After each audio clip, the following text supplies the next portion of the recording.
But listen, we're in a room full of realtors, so let's talk about what you're really interested in and get to taking a short sale listing, because I know some of you are doing that and you're going to be doing that.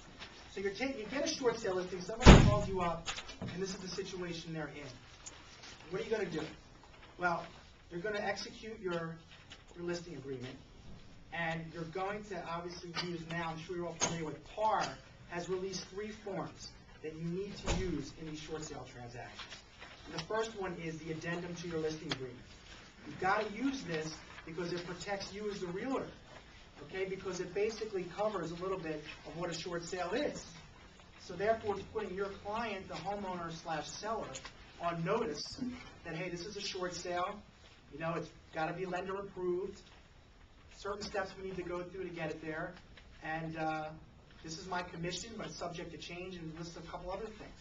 So you want to make sure you use that, okay, whenever you take a short sale listing. The other thing is, I'm very big on disclosure.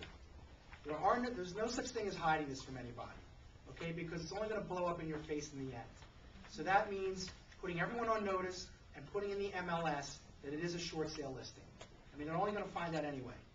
So you need to put that in there. You need to put that, you know, the commission is, it's a lender-approved deal. So the commission is subject to lender approval.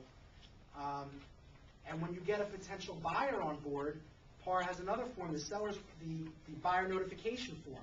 So you're going to provide that to the potential buyer. Okay, that lets the buyer know, hey, this is a short sale listing.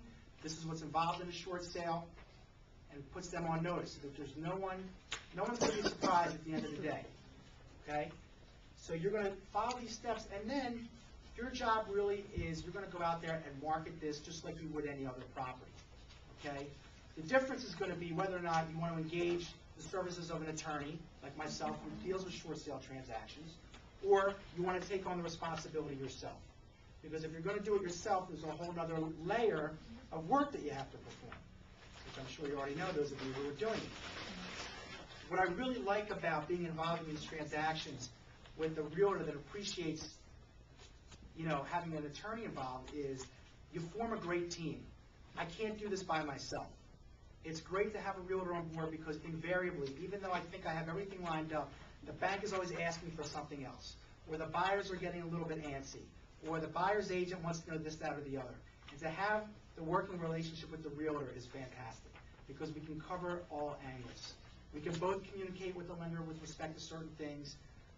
The realtors play a very integral role with things like the BPO, which I'll talk about in a minute, and making sure that your clients are following the program and getting us all the documentation we need. So it can really be a great working relationship.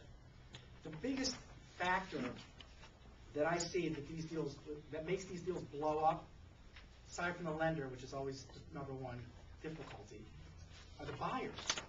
Because unless you find a buyer that's patient and understands the process, 9 times out of 10 it's the buyer walking away which blows up the deal.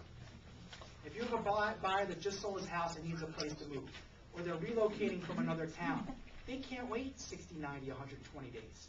They don't have that kind of